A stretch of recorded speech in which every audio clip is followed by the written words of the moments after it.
सत्य समाचार, तटस्थ समाचार, समाज बदल्ने हाम्रो अभियान। नमस्कार, यो हो टाइम समाचार। म वीरेन्द्र मन सुरु गरौं 980 जनामा कोरोना संक्रमणको पुष्टि सम्बन्धी प्रसंगबाट।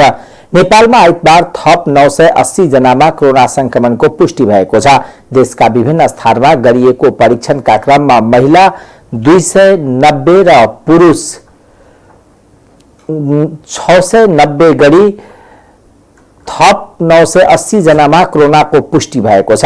पुष्टि भएको स्वास्थ्य मन्त्रालयका प्रवक्ता डाक्टर जागेश्वर गौतमले जानकारी दिनुभयो। आइतबार उपत्यकामा थप 354 जनामा कोरोना पुष्टि भएको छ, जस अनुसार काठमाडौँमा 290, भक्तपुरमा 32 र ललितपुरमा 32 जना रहेका छन्। त्यस्तै आइतबार 1814 जना डिस्चार्ज भएका छन्। यो सँगै नेपालमा कोरोना निको भएर हुनेको संख्या 28,941 पुगेको छ। त्यस्तै नेपालमा कोरोनाका कारण थप 9 जनाको मृत्यु भएको छ। मृत्यु हुनेमा मोरङ र झापाका एक महिला, काठमाडौँका 3 पुरुष तथा मोरङ, पर्सा, धनुषा, चितवनका एक पुरुष रहेको प्रवक्ता गौतमले जानकारी दिनुभयो। बागमतीमा काठमाडौँमा 290, काभ्रेपलाञ्चोकमा 1, चितवनमा 30, दोलखामा 7, धादिङमा 10, भक्तपुरमा 32, ललितपुरमा 32, सिन्धुपाल्चोकमा 1 र सिन्धुलीमा 2। गण्डकी प्रदेशमा कास्कीमा 21, गोर्खामा 5, तनहुँमा 7, नवलपरासी पूर्वमा 12, लमजुङमा 2, बागलुङमा 3 र स्याङ्जामा 22। प्रदेश 5 मा अर्घाखाँचीमा 11, कपिलवस्तुमा 4, दाङमा 3, नवलपरासीमा 2, पाल्पामा 19, प्युठानमा 4, बर्दियामा 6, बाँकेमा 6 र रूपन्देहीमा 35। कर्णालीमा कालीकोटमा 1, जाजरकोटमा 2, जुम्लामा 5, दैलेखमा 2, सुर्खेतमा 44 र सुदूरपश्चिम प्रदेशमा अछाममा 11, कञ्चनपुरमा 3, कैलालीमा 21, डडेलधुरामा 2 र बझाङमा 10। र आजको जम्मा 290 महिला, 690 पुरुष गरी जम्मा 980 जना संक्रमित हुनुभएको छ। 9 जना नेपाली दाजुभाइ दिदीबहिनीहरूको मृत्यु भएको छ। त्यसमा 2 जना महिला हुनुहुन्छ र 7 जना पुरुष हुनुहुन्छ। महिला मोरङको 64 वर्षीय र झापाको 45 वर्षीय महिला हुनुहुन्छ 2 जना। पुरुषहरूमा मोरङको 45 वर्षीय, पर्साको 77 वर्षीय र धनुषाको 35 वर्षीय, काठमाडौँका 3 जना 74 वर्षीय, 68 वर्षीय र 85 वर्षीय र चितवनको 70 वर्षीय पुरुष गरी जम्मा 9 जना। हाल सक्रिय संक्रमितको संख्या 17,027 रहेका छन् भने क्वारेन्टाइनमा 4,703 जना रहेका छन्। धनुषामा थप 1 साताका लागि निषेधाज्ञा बढाइएको छ। जिल्ला सुरक्षा समितिको बैठकको निर्णय अनुसार आइतबार राति 12 बजेसम्मका लागि जारी गरिएको निषेधाज्ञालाई आगामी भदौ 28 गते राति 12 बजेसम्मका लागि बढाइएको धनुषाका प्रमुख जिल्ला अधिकारी प्रेम प्रसाद भट्टराईले जानकारी दिनुभयो। जिल्ला सुरक्षा समितिका अध्यक्ष तथा धनुषाका प्रमुख जिल्ला अधिकारी प्रेम भट्टराई को अध्यक्षतामा बसेको बैठकले यस्तो निर्णय गरेको हो। त्यस्तै बैठकले ढल्केबर मुजफ्फरपुर प्रसारण लाइन 500 केबी मा सञ्चालन भई ढल्केबर 400 केबी सब स्टेशन पनि निकट भविष्यमा सञ्चालनमा आउने हुँदा विद्युत आदान प्रदानको दृष्टिकोणले अति महत्वपूर्ण सब स्टेशन हुने साथै उक्त स्थानमा विद्युत प्राधिकरणको ठूलो लगानी र धेरै सम्पत्ति भएकोले ढल्केबर सब स्टेशनमा नेपाली सेना राखी आवश्यक सुरक्षा व्यवस्था मिलाउन गृह मन्त्रालय शान्ति सुरक्षा तथा अपराध शाखामा माग गरिए पत्राचार गर्ने निर्णय समेत गरिएको सिडिओ भट्टराईले बताउनुभयो। प्रदेश नंबर 2 सरकारले संसदीय अभ्यासलाई बेवास्ता गर्दै चोर बाटोबाट प्रदेश संचार विधेयक प्रमाणीकरण गरेको भन्दै सो विधेयक प्रति असहमति राख्दै अवज्ञा गर्ने नेपाल पत्रकार महासंघ प्रदेश नंबर 2 प्रादेशिक कार्य समितिले जनाएको छ। नेपाल पत्रकार महासंघ प्रदेश 2 को बैठकबाट प्रदेश सरकारले संसदीय अभ्यास र परम्परालाई समेत कुनै ख्याल नगरी चोर बाटोबाट प्रदेश संचार विधेयक 2076 पारित गरी प्रमाणीकरण गरी ल्याएको सो विधेयक प्रेस स्वतन्त्रतालाई संकुचन गर्ने संचार र श्रमजीवी विरोधी रहेकोले सो विधेयक प्रति असहमति राख्दै अवज्ञा गर्ने निर्णय गरिएको महासचिव किरण कर्णेलले जारी गरेको विज्ञप्तिमा उल्लेख छ। त्यस्तै कोरोना संकटको समयमा प्रदेशका नागरिकको जीवन रक्षा र अग्रपंक्तिमा रहेर नागरिकलाई सूचना प्रवाह गर्ने अहोरात्र खटेका पत्रकार तथा संचार माध्यम प्रति निर्वाह गर्नुपर्ने दायित्व समेत निर्वाह गर्न प्रदेश सरकार असफल भएको बैठकले ठहर गरेको महासचिव कर्णेलले जानकारी दिनुभयो। उहाँले प्रदेश सरकारले पत्रकार महासंघलाई कोरोना महामारीको बेला पत्रकारको स्वास्थ्य सुरक्षाको ख्याल राख्दै 50 लाख रुपियाँ दिने घोषणा गरेको थियो। तर घोषणा गरेको करिब 5 महिना बितिसक्दा पनि आन्तरिक मामला तथा कानून मन्त्री ज्ञानेन्द्र कुमार यादवले आफैले सार्वजनिक कार्यक्रममा बोलेको कुरा व्यवहारमा नदेखाएको कर्णले बताउनुभयो। त्यस्तै यस प्रदेशका विभिन्न मिडिया हाउसमा कार्यरत संचारकर्मीहरूको पारिश्रमिक समयमा उपलब्ध गराउन र विभिन्न बहानामा निष्कासन नगर्न समेत संचार गृहसँग आग्रह महासचिव कर्णले जारी गरेको विज्ञप्तिमा जनाइएको छ। संचारकर्मीको पारिश्रमिक उपलब्ध नगराइए संचार गृहले उनीहरूलाई निष्कासन गरे सम्बन्धित जिल्ला शाखामा उजुरी दिन र महासंघमा परेका उजुरीको हकमा तत्काल काम कारबाहीका लागि पहल गर्न निर्णय समेत गरिएको जनाइएको छ। नेपालमा पहिलो पटक काठमाडौँ उपत्यका बाहिर चिकित्सकको लाइसेन्स परीक्षा सम्पन्न भएको छ। कोरोना रोकथाम तथा नियन्त्रण सम्बन्धी स्वास्थ्य मन्त्रालयको मापदण्ड पालन गर्दै नेपाल मेडिकल काउन्सिलले शनिबार लाइसेन्स परीक्षा सञ्चालन गरेको थियो। एमबीबीएस पास गरे लाइसेन्सबाट वञ्चित भएर काम गर्न नपाएका 1064 जना परीक्षार्थी परीक्षामा सहभागी भएका थिए।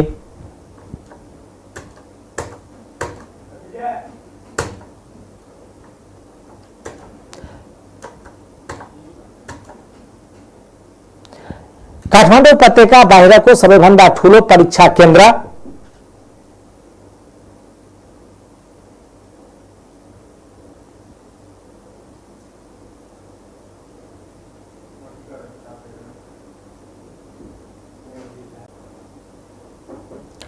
परीक्षाबाट वञ्चित भएर काम गर्न नपाएका 1064 जना परीक्षार्थी परीक्षामा सहभागी भएका थिए।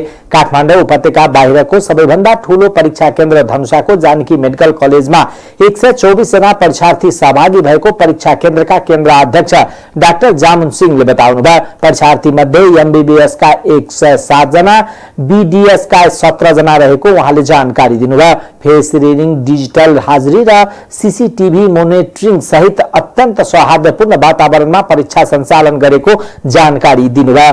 कोरोना महामारीमा डाक्टरको अभाव हुन नदिन काउन्सिलले सतर्कता अपनाउँदै सफलतापूर्वक परीक्षा सम्पन्न गरेको उहाँको भनाइ छ।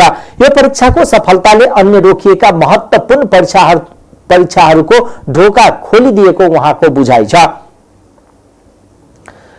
राज्य सत्ता र प्रशासनको विभेदका कारण मात्र लकडाउन अवधिभित्र ज्यान गुमाएका 2 दर्जन दलित 4 दलितको बलात्कार र 2 दर्जन दलित 4 दलितको बलात्कार र दर्जनौं पीडितको विरोधमा दलित सभा सम्पन्न भएको छ। धनुषाको सबैलामा प्रदेश 2 भित्र प्रहरी हिरासतमा ज्यान गुमाएका शम्भु सदा, खानाको अभावमा ज्यान गुमाएका मल्लर सदा, राजु सदा र विजय राम र निरञ्जन रामको न्याय माग्दै उक्त सभा सम्पन्न गरिएको छ। कार्यक्रममा दलित महिला अधिकार कर्मी हीरा देवी दासले ज्यान गुमाएका सम्पूर्ण दलितहरूलाई शहीद घोषणा, पीडकको सजाय र पीडितले न्याय पाउनुपर्ने भनी कड़ा रूपमा माग गरेकी थिइन्। वर्तमान समयमा पनि दलित आफ्नो अधिकारबाट वञ्चित भइरहेको, हेपिएको, सामाजिक रूपमा आफ्नो हक अधिकार पाउन महल नरहेको भन्दै दलित जनविद्रोहको आवश्यकता रहेको तथा राज्य सत्ता दलित हक अधिकार दिनबाट आनाकानी गरिरहेको, अटेरी गरिरहेको तथा दलित घटनाप्रति राज्य असंवेदनशील रहेको मानवाधिकार कर्मी विनोद महराले बताउनुभयो। सदियौंदेखि दलितको मतबाट विजय पत्र हासिल गरिरहेको जनप्रतिनिधिहरूले जितेपछि दलितलाई नै अपहेलित र अटेरी गरिरहेको तथा दलितले आफ्नो हक हित सम्बन्धी स्वतन्त्र रूपमा यदि बाँच्ने हो भने सम्पूर्ण दलित एक धिक्का भएर अग्रसर हुनुपर्ने दलित अगुवा शत्रुघ्न बहराले जानकारी दिनुभयो। कार्यक्रममा जिल्ला स्तरीय केन्द्रीय नगर जनप्रतिनिधि तथा दलितसँग सरोकार राख्ने आम नागरिक लगायत नगरभरिकै दलितहरूको उपस्थित रहेको थियो।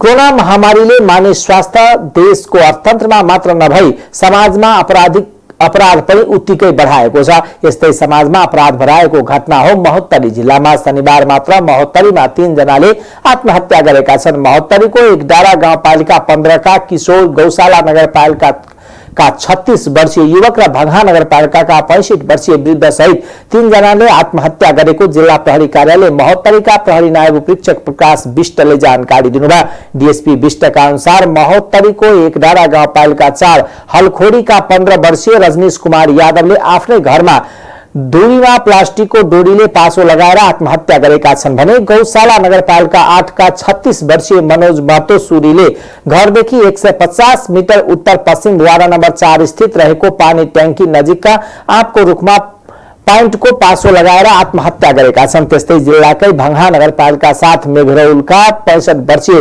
गणेशी ठाकुरले समेत आँपको रुखमा धोतीले पासो लगाएर झुन्डिएर आत्महत्या गरेको डीएसपी विष्टले बताउनुभयो। मृतक 3 जनाको शनिबार नै सबको पोस्टमार्टम गरेर परिवारजनलाई बुझाएको र घटना सम्बन्धमा थप अनुसन्धान भइरहेको छ। चैत 11 गते यता लकडाउन तथा निषेधाज्ञाको अवधिमा मात्र महोत्तरीमा 20 भन्दा बढी व्यक्तिले आत्महत्या गरेका छन्, जसमध्ये 1 जना कोरोना संक्रमित समेतले आत्महत्या गरिसकेको प्रहरी तथ्याङ्कमा उल्लेख छ। निषेधाज्ञाको अवधिमा पनि यहाँ सर्लाहीको नदी दोहन निरन्तर भइरहेको छ। खाद्यान्न तथा दैनिक अति आवश्यक वस्तु फलफूल तरकारी दूध र दुग्ध पदार्थ मात्र ओसार पसार गर्न छुट दिएको अवस्थामा जिल्लाका विभिन्न नदीबाट निर्विवाद रूपमा नदी दोहन भइरहेको बताइएको छ। गत असार साउन र यही भदौमा नदीजन्य पदार्थ निकासी पैठारी गर्न नमिल्ने भए पनि के गर्ने के नगर्ने भन्दै प्रहरी र स्थानीय प्रशासनको मिलो मतोमा नदीजन्य पदार्थको दोहन भइरहेको जनाइएको छ। दिउँसो थोरै मात्रामा मालवाहक सवारी साधनले नदी दोहन गरे पनि रातको समयमा सयौंको संख्यामा नदीमा पस्ने र नदीजन्य पदार्थ निकासी गर्ने गरेका छन्। जिल्लाको चापनी, लखनदेही, कलिन्जोर, फूलजोर र बाँके खोलामा यसरी नदीजन्य पदार्थ निकासी पैठारी भइरहे पनि सरकारवाला निकाय मौन देखिएका छन्। आफूहरूले आफ्नो घर बनाउन 1-2 टिपर बालु निकाल्ने गरेको भए पनि प्रहरीले अनेकौं बहाना बनाएर दुख दिने गरेको स्थानीयले बताएका छन्। व्यवसायीहरूले व्यावसायिक रूपमा नै नदी दोहन गर्दा पनि प्रहरी प्रशासन मौन बसेको उनीहरूको गुनासो छ। वीरगंज स्थित नारायणी अस्पतालको प्रयोगशालामा 510 जनाको परीक्षण गरिएकोमा 20 जनामा कोरोना भाइरसको संक्रमणको पुष्टि भएको छ। शनिबार राति गरिएको परीक्षणमा थप 26 जनामा संक्रमण पोजिटिभ देखिएको अस्पतालका प्रवक्ता डाक्टर अतुलेश चौरसियाले जानकारी दिनुभयो। संक्रमितहरूमध्ये पर्साका 24, बाराका 1 जना छन्, जसमा पुरुष 21 र महिला 7 जना छन्। उनीहरू 16 देखि 64 वर्ष उमेर समूहका छन्। पछिल्लो समय वीरगंजमा संक्रमण दर ओह्रालो लाग्दै गएको छ। शुक्रबार राति पनि 580 जनाको परीक्षण गर्दा जम्मा 18 जनामा संक्रमण देखिएको थियो। गण्डकी प्रदेशमा 67 जना कोरोना संक्रमणको पुष्टि भएको छ। कास्कीको क्षयरोग उपचार केन्द्र, पोखरा स्वास्थ्य विज्ञान प्रतिष्ठान, पोखरा चितवन मेडिकल कलेज, चितवन र भरतपुर अस्पताल, चितवनमा गरिएको परीक्षणमा गण्डकी प्रदेशमा थप 67 जनामा थपिएका हुन्। चितवनमा थप 30 जनामा कोरोना संक्रमणको पुष्टि भएको छ। चितवनको भरतपुर अस्पतालमा गरिएको परीक्षणमा चितवनका 30 सहित थप 34 जनामा संक्रमणको पुष्टि भएको। 134 वटा नमूना परीक्षण गर्दा 34 जनामा संक्रमण देखिएको प्रयोगशालाकी प्रमुख डाक्टर नीतू अधिकारीले जानकारी दिनुभयो। कोरोना संक्रमणका कारण विराटनगरको एक परिवार नै उजाडिएको छ। 28 दिनको अवधिमा एकै परिवारको 3 जनाको मृत्यु भएपछि परिवार नै उजाडिएको हो। बाबुको कालगतिले मृत्यु भए पनि 2 छोरीको पनि कोरोना संक्रमणका कारण मृत्यु भएको छ। विराटनगर 11 एकै परिवारका मुख्य सदस्य 70 वर्षका बाबु गएको साउन 32 गते घरमा मृत्यु भएको थियो। बाबुको मृत्यु भएको 20 दिनपछि कान्छी छोरी र त्यसको ठिक 10 दिनपछि ठूली छोरीको पनि मृत्यु भएको छ। उनीहरू दुवैको उपचारको क्रममा अस्पतालमा मृत्यु भएको हो। मृत्यु भएका दुवै छोरी कोरोनाको संक्रमित भएको विराटनगर महानगरपालिकाका स्वास्थ्य महाशाखा प्रमुख रमेश कार्कीले बताउनुभयो। सामान्य स्वास्थ्य समस्याका कारण बाबुको मृत्यु कालगतिले नै भएको थियो। स्वास्थ्य महाशाखा प्रमुख कार्कीले भन्नुभयो, बाबुको मृत्यु संस्कारको काम सकिएको 7 दिन नबित्दै ज्यान गयो। घरकी जेठी छोरीको पनि गएको शुक्रबार धरानमा मृत्यु भएको छ। उनीहरू दुवैको मृत्युको कारण कोरोना संक्रमण भएको कारण रहेको कार्कीले बताउनुभयो। पथरी इलाका प्रहरी कार्यालय पथरीले 14 वर्षीय बालिका अपहरण गरेको अभियोगमा 2वटा एम्बुलेन्स सहित 3 जना व्यक्तिलाई पक्राउ गरेको छ। पक्राउ पर्नेमा मोरङ पत्थरी शनिश्चर्य 8 का 21 वर्षीय सुजन रन पहेली, पत्थरी शनिश्चर्य 6 का 22 वर्षीय रमन आचार्य र मोरङ सुनवर्षीका 36 वर्षीय पूर्णबहादुर तामाङ रहेका छन्। गत सोमबार अपहरित बालिकाको आमाले पत्थरीमा रहेको माइक्रो फाइनेन्सबाट 2 लाख झिकेकी थिइन्। उक्त रकम झिक्ने अघिल्लो दिन रकम बुझ्ने बारेमा आफन्तसँग फोन वार्ता हुँदा रन पहेलीले सुनेको बालिकाकी आमाले प्रहरीलाई बताएकी छिन्। भोलिपल्ट मंगलबार बिहान 4 बजे रन पहेली उनको घरमा आए र बालिकाको मुख थुनेर 2 लाख रुपियाँ बोकेर हिड्न र परिवारलाई मारिदिने धम्की दिएपछि बालिका रकम बोकेर हिड्न बाध्य भएको प्रारम्भिक अनुसन्धानबाट खुलेको प्रहरीले जनाएको छ।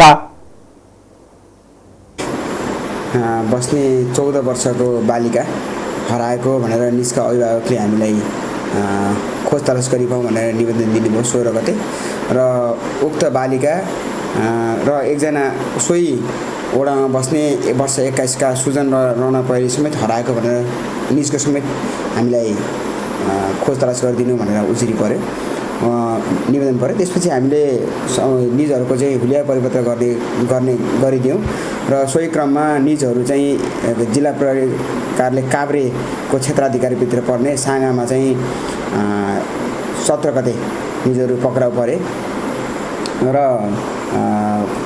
त्यसपछि अनुसन्धान गर्ने क्रममा चाहिँ उक्त स्थानमा 2वटा एम्बुलेन्स र निज सुजन रन पहेली सहित निजहरूलाई चाहिँ हामीले पत्रसाथ काभ्रे जिल्ला प्रहरी कार्यालयबाट यहाँ आयो र अनुसन्धान गर्ने क्रममा चाहिँ उक्त बालिकालाई निज सुजन रन पहेलीले विभिन्न किसिमको डर धाक धम्की त्रास दिएर उक्त बालिकाको घरमा रहेकोहरू 2 लाख समेत लिए निजलाई अपहरण गरी काठमाडौँसम्म लगेको भन्ने कुरा काठमाडौँ लान लागेको भन्ने कुरा खुल्यो र सोही क्रममा चाहिँ निजका अभिभावक उक्त बालिकाको अभिभावकले अपहरण सम्बन्धी जाहेरी दिए पश्चात निज सुजन रन पहेली र उक्त 2वटा एम्बुलेन्सका चालक पूर्णबहादुर तामाङ सोनवर्षी नगरपालिका वडा नम्बर 6 बस्ने पूर्णबहादुर तामाङ र पथरी शनिश्चर्य नगरपालिका वडा नम्बर 6 बस्ने रोमन आचार्य समेतलाई अपहरण सम्बन्धी मुद्दामा अनुसन्धान भयो।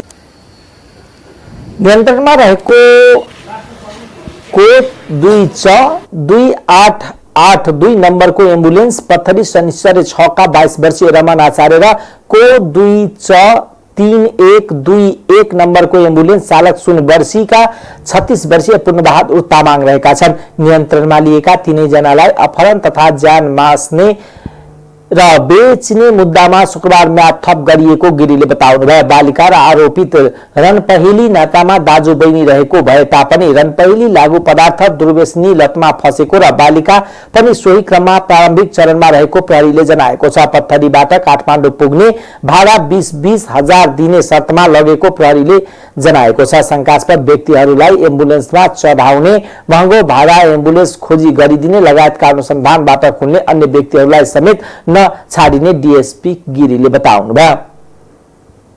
चन्द्रगिरी नगरपालिका 3 थानकोट स्थित नेपाल आयल निगम थानकोट डिपो नजिकका मोडमा अति प्रज्वलनशील पदार्थ डिजल बोकेको ट्याङ्कर दुर्घटना भएको छ। रक्सोल डिपोबाट थानकोट डिपोमा अनलोडका लागि ल्याइएको ट्याङ्कर बाटामा मान्छे क्रस गरेपछि बचाउने क्रममा अनियन्त्रित भई डिजल बोकेको गाडी पल्टिएको नेपाल पेट्रोलियम ट्याङ्कर चालक संघका कार्यालय सचिव बादल लामाले बताउनुभयो।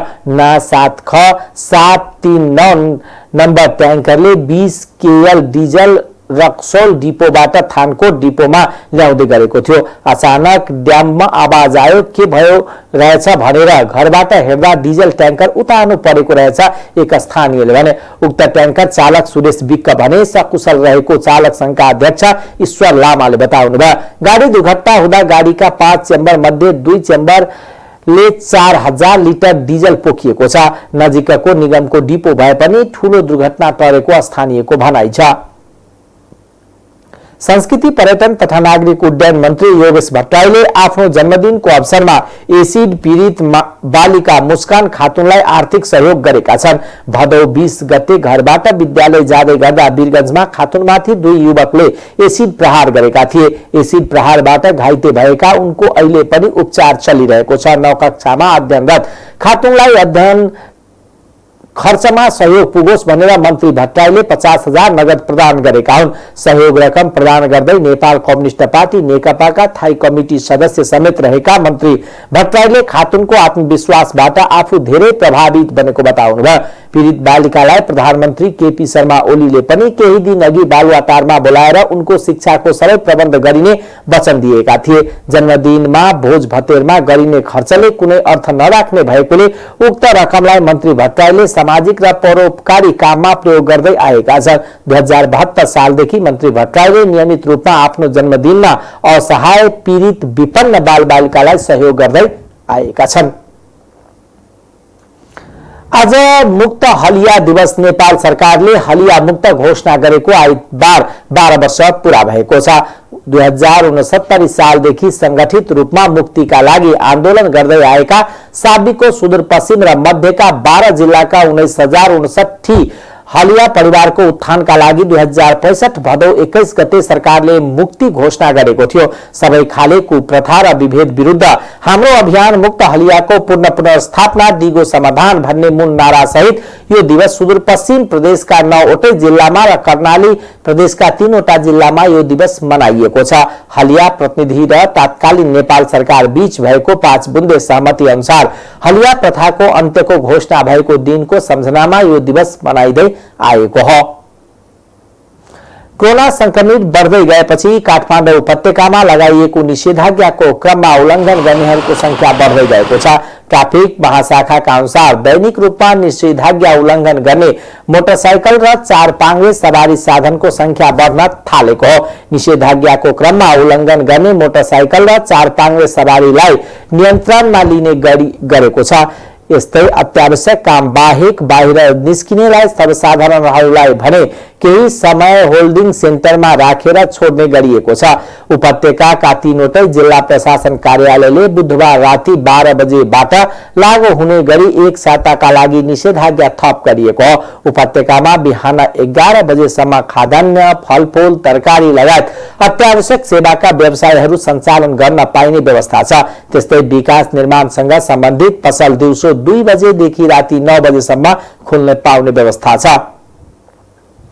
स्वास्थ्य तथा जनसंख्या मन्त्रालयले वीर अस्पताललाई कोभिड-19 अस्पतालका रूपमा प्रयोग गर्ने निर्णय गरेको छ। काठमाडौँको वीर अस्पताललाई कोभिड-19 को अस्पतालको रूपमा प्रयोग गर्ने र त्यहाँ भएका अन्य नियमित सेवा राष्ट्रिय ट्रमा सेन्टरबाट दिने निर्णय भएको स्वास्थ्य मन्त्रालयका प्रवक्ता डाक्टर जागेश्वर गौतमले जानकारी दिनुभयो। आइतबार बसेको इन्सिडेन्ट कमान्ड सिस्टमको बैठकले विभिन्न शिक्षण संस्थामा स्वास्थ्य सम्बन्धी अध्ययनरत विद्यार्थीहरूलाई कोभिड-19 को उपचार तथा नियन्त्रणका लागि खटाउने निर्णय पनि गरेको स्वास्थ्य मन्त्रालयका प्रवक्ता गौतमले जानकारी दिनुभयो। त्यस्तै उपत्यकामा गम्भीर अवस्थाका कोरोना संक्रमित उपचारका लागि 60 बेडको आइसियु व्यवस्थापन गर्न बजेट छुट्याइएको उहाँले बताउनुभयो। बाट वीर अस्पताललाई कोभिड अस्पतालको रूपमा सञ्चालन गर्ने र त्यहाँ भइरहेका नियमित स्वास्थ्य सेवा राष्ट्रिय ट्रमा सेन्टरबाट सञ्चालन गर्ने भन्ने निर्णय भएको छ। विभिन्न शिक्षण संस्थाहरूमा स्वास्थ्यका विभिन्न विधाहरूमा अध्ययनरत विद्यार्थीहरूलाई स्वास्थ्य तथा जनसंख्या मन्त्रालय तथा स्वास्थ्य सेवा विभागले आवश्यकता अनुसार स्वयंसेवकका रूपमा कोभिड-19 रोकथाम गर्नका लागि खटाउन सम्झौता गरी कार्य गर्ने गराउने भन्ने अर्को निर्णय भएको छ। अब कोभिडका सन्दर्भमा राष्ट्रिय मार्गचित्र निर्धारण गर्ने सन्दर्भमा प्रमुख विशेषज्ञ डाक्टर श्री महेन्द्र प्रसाद श्रेष्ठज्यूको संयोजकत्वमा एचटीएसी एकजना विज्ञ, नेपाल स्वास्थ्य अनुसन्धान परिषदबाट डाक्टर प्रदीप गेवाली र स्वास्थ्य विपद आपतकालीन व्यवस्थापन इकाइबाट एकजना सदस्य सचिव रहने गरी एक समिति गठन गरिएको छ। त्रिवी शिक्षण अस्पताल र धुली खेल अस्पतालमा 60 बेडको आइसियु थप गर्न बजेट थप भएको उहाँको भनाइ छ। अब आर्थिक समाचार।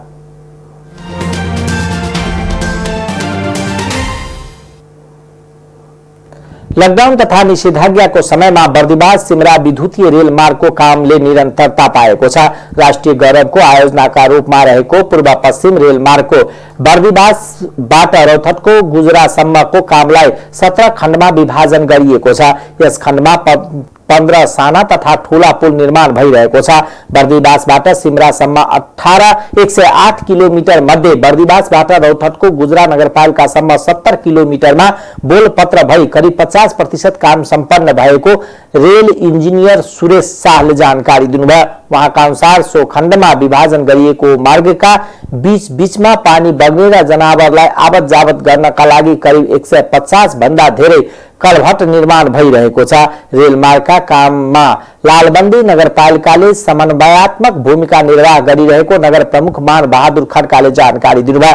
उहाँले सबै भन्दा धेरै सार्वजनिक तथा एलानी जग्गामा घर तथा बस्ती परेको स्थानमा समस्या परेको कारण समाधानमा धेरै समय लागेको बताउनुभयो।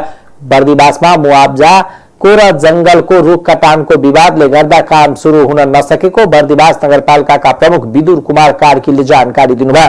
रेलमार्गको काम निरन्तर जारी रहेको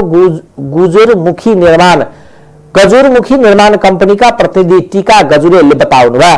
रेलमार्गको कामलाई आफ्नो कम्पनीले धेरै महत्त्व दिएर गरिरहेको उहाँको भनाइ छ। सरकारले गत असार साउन र यही भदौ 3 महिना नदी दोहन बन्द गरेका कारण माटो भर्न काम रोकिएको भए पनि अरू काम निरन्तर भइरहेको कम्पनीले जनाएको छ। मुआब्जा विवादका कारण संघर्ष समिति समेत गठन गरेर काम गर्न अवरोध भएको कारण कतिपय स्थानमा काम सुरु हुन नसकेको जनाइएको छ। सर्लाहीमा 20 र रौतहटमा 70% मुआब्जाको विवाद कामै रहेको जनाइएको छ।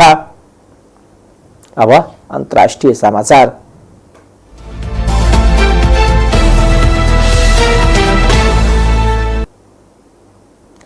भारतमा पछिल्लो 24 घण्टामा 90,500 नयाँ संक्रमित थपिएका छन्। बोल्डोमिटर्सका अनुसार गएको 24 घण्टामा त्यहाँ 90,600 नयाँ संक्रमित थपिएका हुन्। यो सँगै भारतमा कुल संक्रमितको संख्या 41,10,000 नाघेको छ। कोरोनाबाट शनिबार त्यहाँ 1044 संक्रमितको मृत्यु भएको छ।